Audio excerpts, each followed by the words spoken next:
கட்டண வசூல் பயணிகளுக்கு நெருக்கடியாக மாறுகிறதா?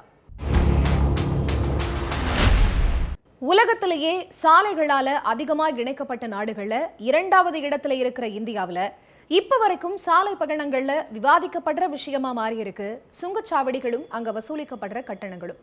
நெடுஞ்சாலைகள்ல டோல் பிளாசாக்கள் வந்தாலே வசூல் ராஜாக்கள் வந்துட்டாங்கன்னு கமெண்ட் அடிக்கப்படுது. இன்னொரு பக்கம் சுங்க கட்டண உயர்வு, காலாவதியான சுங்கச்சாவடிகள்ல வசூல் போன்ற விஷயங்களை மையப்படுத்தி அரசியல் கட்சி தலைவர்கள் மற்றும் பொதுமக்கள் தரப்புல இருந்து எதிர்ப்புகளும் விமர்சனங்களும் எழுந்துட்டு வருது. இதையெல்லாம் கட்டுப்படுத்த சரியான திட்டங்கள் முன்னெடுக்கப்படுதாங்கிற கேள்வியும் எழுப்பப்படுது. இதை சமாளிக்க வருடாந்திர பாஸ் திட்டத்தை 3000 ரூபாய்க்கு மத்திய அரசு கொண்டு வந்தாலும் இந்த புது திட்டமும் கடும் விமர்சனங்களை சந்திக்கிறத பார்க்க வேண்டியிருக்கு. நெடுஞ்சாலைகள்ல ஏற்படுற தாமதங்கள் மற்றும் இடையூறுகளை குறைக்கிற நோக்கத்துல இதை அறிமுகப்படுத்தி இருக்காங்கன்னு சொன்னாலும் ஒரு சாமானியனின் பட்ஜெட்டுக்கு நல்லதா இல்ல அவனோட பாக்கெட்டை பதம் பாக்குதா அப்படிங்கிறதையும் பார்க்க வேண்டியிருக்கு. இந்தியாவில் சுங்கச்சாவடிகளின் நிலை என்ன? சுங்கச்சாவடிகள் மூலம் இந்தியாவின் வருவாய் எவ்வளவு? கட்டணமே வாங்காமல் தரமான சாலைகளை போட முடியாதா? இதையெல்லாம் தான் ஸ்பாட்லைட்ல பார்க்க போறோம்.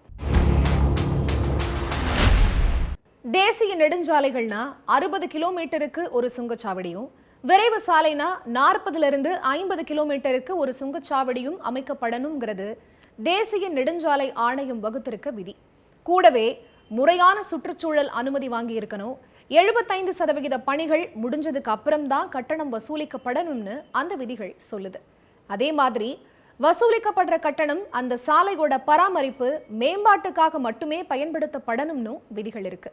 அதன்படி 45,000 கிலோமீட்டர் நீளமுள்ள தேசிய நெடுஞ்சாலை மற்றும் விரைவு சாலைகள்ல மொத்தம் 1063 சுங்கச்சாவடிகள் இருக்கணும். இந்த சுங்கச்சாவடிகளை இந்திய தேசிய நெடுஞ்சாலைகள் ஆணையம் மற்றும் தனியார் ஒப்பந்ததாரர்களால நிர்வகிக்கப்பட்டு வருதுன்னு தெரிவிச்சிருக்காங்க.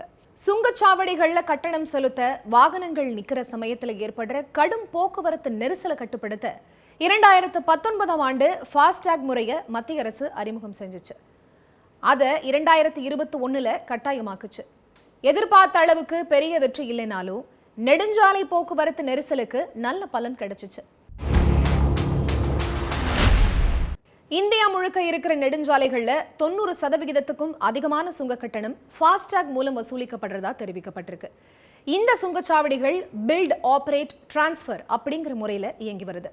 சாலை வசதிகளை உருவாக்க ஒப்பந்தம் அளிக்கப்படுற நிறுவனம் அதற்கான செலவுகள் மற்றும் லாபங்களை எடுத்ததுக்கு அப்புறமா நெடுஞ்சாலை துறை கிட்ட தாங்கள் போட்ட சாலைகளை ஒப்படைக்கிற முறையில இந்த அமைப்பு இயங்குது.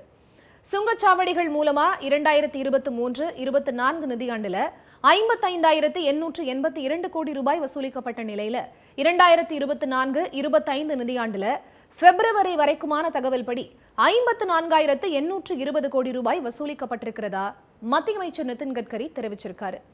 அது மட்டும் இல்லாம 2023-24 நிதியாண்டுல தமிழ்நாட்டில் இருக்கிற சுங்கச்சாவடிகள் மூலம் 4,157 கோடி ரூபாய் வசூலிக்கப்பட்டிருக்கிறதாவும், கடந்த 2024-25 நிதியாண்டுல டிசம்பர் வரைக்கும் 2,871 கோடி ரூபாய் வசூலிக்கப்பட்டிருக்கிறதாவும் தெரிவிச்சிருக்காரு.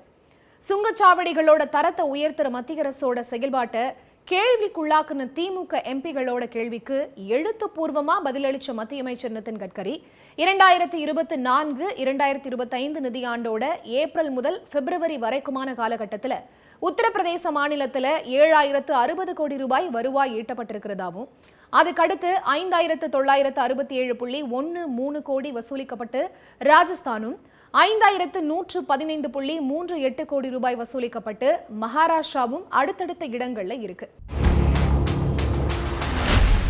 சுங்கச்சாவடிகள்ல போக்குவரத்து நெருக்கடியை குறைக்கவும், வாகன ஓட்டிகளுக்கு சுங்க கட்டண தொகையை குறைக்கவும் இந்த வருடாந்திர பாஸ் திட்டம் அறிமுகப்படுத்தப்பட்டிருக்கிறதா தெரிவிச்சிருக்கிற நிலையில வருடாந்திர பாஸ் திட்டத்துல வருஷத்துக்கு 200 முறைக்கு மேல சுங்கச்சாவடிகள்ல பயணிக்க முடியாதுங்கிற நிபந்தனையையும் கவனிக்க வேண்டியிருக்கு. உதாரணமா சென்னையில இருந்து கன்னியாகுமரிக்கு பயணிக்க வேண்டியது இருந்தா சுமார் 17 சுங்கச்சாவடிகளை கடந்து செல்ல வேண்டியிருக்கு. ஒரு முறை சென்று திரும்பும் பயணத்துக்கு சுமார் 40 டோல்களை கடந்து செல்லணும். இதுக்கு சுமார் 2,500 ரூபாய் கிட்ட செலவாகுது. இந்த நிலையில அடிக்கடி பயன்படுத்துவோருக்கு இந்த ஆண்டு பாஸ் பயனுள்ளதா இருக்கும்னு சொல்ற அதே சமயம் ஒரு சில பகுதிகளுக்கு மட்டும் போறவங்களுக்கு இது எப்படி பயனுள்ளதா இருக்குங்கிற கேள்விகளும் முன்வைக்கப்படுது. ஃபாஸ்டாக் மாதிரி இந்த பாஸையும் கட்டாயப்படுத்தும் பட்சத்துல வாகன ஓட்டிகளுக்கு இது பெரும் இழப்பை ஏற்படுத்தும்னு சொல்றாங்க. அதே சமயம் மத்திய அரசுக்கு நேரடி வருவாயா இருக்கிற சுங்க கட்டணம் வசூலிக்கப்படுற நோக்கமான சாலைகள் முறையா பராமரிக்கப்படுதாங்கிறதையும் கவனிக்க வேண்டியிருக்கு. கூடவே காலாவதியான சுங்கச்சாவடிகள் மூடப்படாம தொடர்ந்து கட்டணம் வசூலிக்கப்படுது அப்படிங்கிற குற்றச்சாட்டும் பரவலா இன்னும் ஒலிச்சுக்கிட்டே தான் இருக்கு. தேசிய நெடுஞ்சாலைத்துறை சுங்கச்சாவடிகள் விஷயத்துல வெளிப்படைத்தன்மையோட இருக்கணுங்கிறதும், ஒரு சுங்கச்சாவடியோட ஆயுட்காலம் முடிஞ்ச உடனே அதை வெளிப்படையான அறிவிப்பின் மூலம் முறையா மூடப்படணும். அதே சமயம் சுங்கச்சாவடிகள் இல்லாத சுங்க கட்டணமே வசூலிக்காத சாலைகள் இந்தியாவில் இப்போதைக்கு சாத்தியமில்லைங்கிறது தான் யதார்த்தமான உண்மை. ஆனா கொடுக்கிற கட்டணத்துக்கு தரமான சாலைகள், அதுக்கான சேவைகள்னு ஒவ்வொன்றையும் கட்டணம் செலுத்துற சாலை உபயோகிப்பாளருக்கு உறுதிப்படுத்த வேண்டியது மத்திய அரசோட முழு முதல் கடமை.